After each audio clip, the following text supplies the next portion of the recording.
안녕하세요. 저는 옥상 녹화 활성화 방안이라는 주제로 발표하게 된 계명대 생태조경학과 20학번 이서연입니다. 페이지는 저자 김수봉 교수님의 교재 이 나무는 왜 여기에 있을까? 125페이지입니다. 도시화 환경 강의에서 교수님께 주신 첫 과제가 이 책의 주제 49가지를 요약하고 PPT를 만드는 것이었습니다. 이 발표는 그중 하나를 녹음해서 제출하는 건데 좀 떨리기도 하고 갑자기 마이크가 고장나는 바람에 당황을 많이 했지만 그만큼 열심히 준비했으니 발표 잘 들어주셨으면 좋겠습니다. 먼저 발표를 시작하기 앞서 여러분들께 질문 하나 드리겠습니다.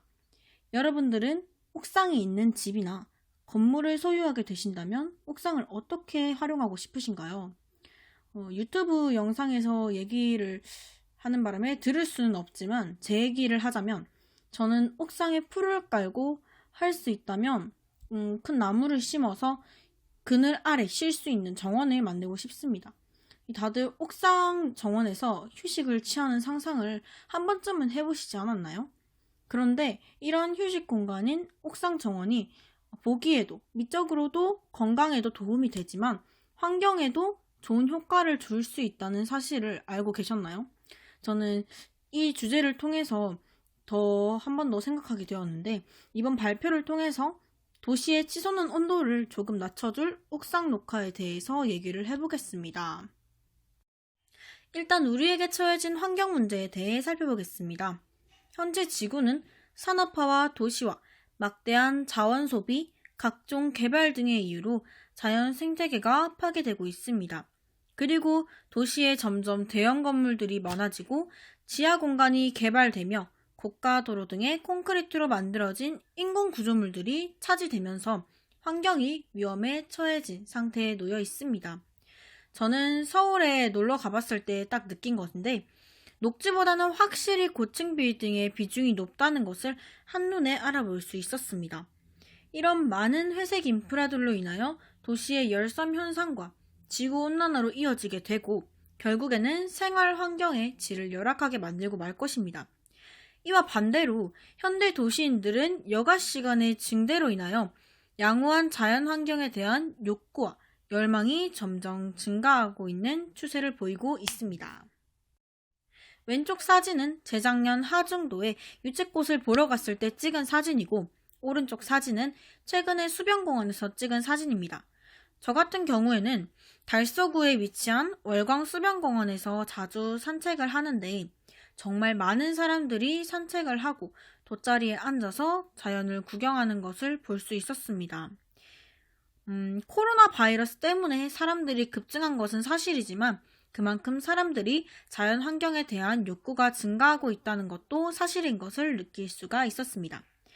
이렇게 많은 사람들이 다양한 자연 환경을 접할 수 있는 기회를 갖고 싶어 하기 때문에 녹지의 개발은 사람들에게 건강과 풍요로운 삶을 가질 수 있는 환경을 제공할 뿐만 아니라 그 후 미래의 세대에도 이 환경을 물려줄 수 있게 됩니다.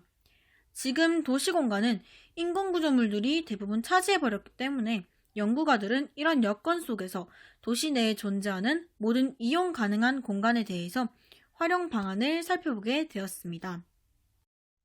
마이클 허크는 How We Are Trying to Use Urban Resources 라는 주제로 기존 도시공원에 대한 배려와 더불어서 도시 내의 모든 활용 가능한 공간에 대해 고려를 주장했고 찰스 E. 리틀은 미국 도시의 특성을 바탕으로 도시 녹지의 연결과 확장을 위해 방치된 공간의 활용성에 대해서 언급을 하였습니다.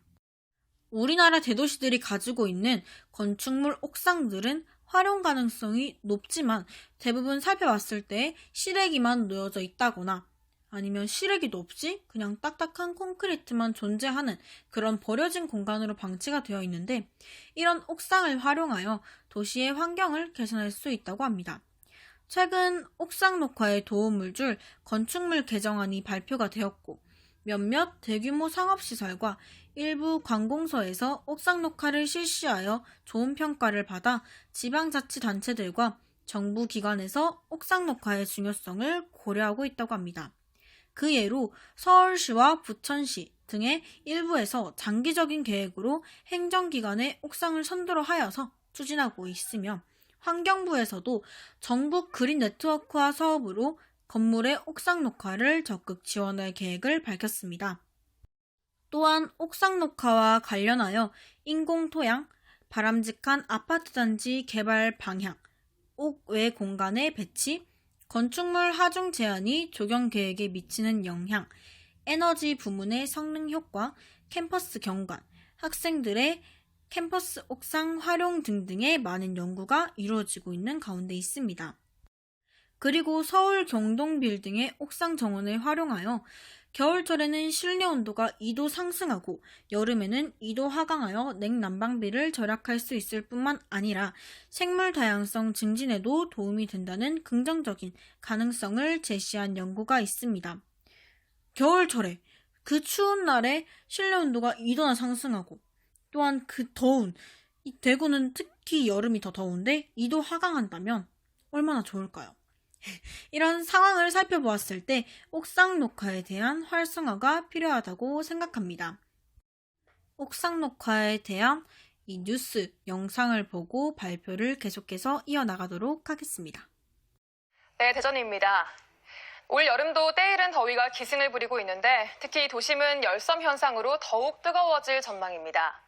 이런 가운데 냉난방비도 절감하고 휴식 공간도 선사하는 옥상 정원이 늘어나면서 도시의 부족한 녹지를 효율적으로 보충하고 있습니다. 이선학 기자가 보도합니다. 세종시 정부청사 건물 옥상입니다. 15개 청사 건물을 하나로 연결한 전체 3.6km 구간이 모두 초록색 정원으로 꾸며져 있습니다. 단일 건축물 옥상 정원으로는 세계 최대 규모로 기네스북에까지 올라 있습니다. 대전 도심에도 이 같은 옥상 정원이 하나둘 늘고 있습니다. 회색빛 콘크리트 건물에 꾸며진 옥상 정원은 업무에 지친 직원들이 하나둘 찾아 담소도 나누고 휴식도 취하는 힐링 공간으로 자리 잡았습니다. 특히 옥상에 정원을 설치하면 단열 효과가 높고 냉난방비 등 건물 유지비를 크게 절감할 수 있습니다. 냉난방비가 17% 절약되는 것으로 나타납니다. 주변 건물보다 열섬화 현상 저감으로 인해서 5도씨 정도 낮추는 걸로 효과가 있는 걸로 됩니다.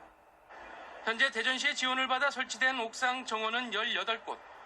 주로 관공서나 학교 등 공공건물에 설치돼 있지만 최근에는 민간 건물들도 옥상에 정원을 꾸미는 사례가 늘고 있습니다.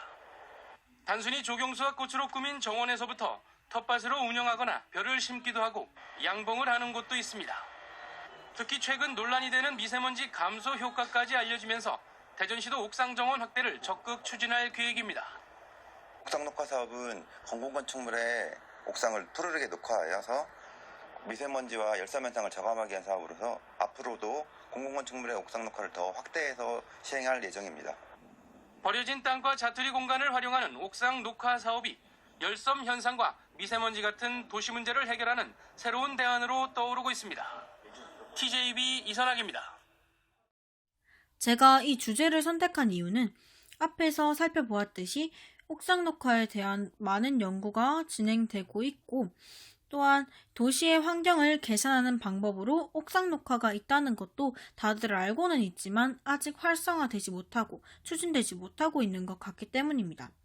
많은 사람들이 관심을 가지고 옥상 녹화가 활성화되기를 바라는 마음이 너무나 공감이 되어서 이 주제로 발표하게 되었습니다. 발표를 준비하면서 느낀 사실은 주제 선정 이유와 같이 많은 연구가 진행되고 있음에도 환경 문제는 더욱더 심각해지고 있으며 이 문제를 해결할 수 있는 분야로 조경이 활약을 해야 된다고 느꼈습니다. 분명히 이 옥상 녹화의 단점도 있겠지만 많은 사람들이 조경에 관심을 가지고 옥상 녹화에도 많은 힘을 써주면 좋겠다는 생각을 했습니다. 저 또한 이 조경학과에서 조금 더 공부해서 좋은 조경가로 발전하게 된다면 옥상 녹화의 추진에도 힘을 써야겠다고 많은 생각을 했습니다. 이상 옥상 녹화 활성화 방안이라는 주제로 발표를 마치겠습니다. 들어주셔서 감사합니다.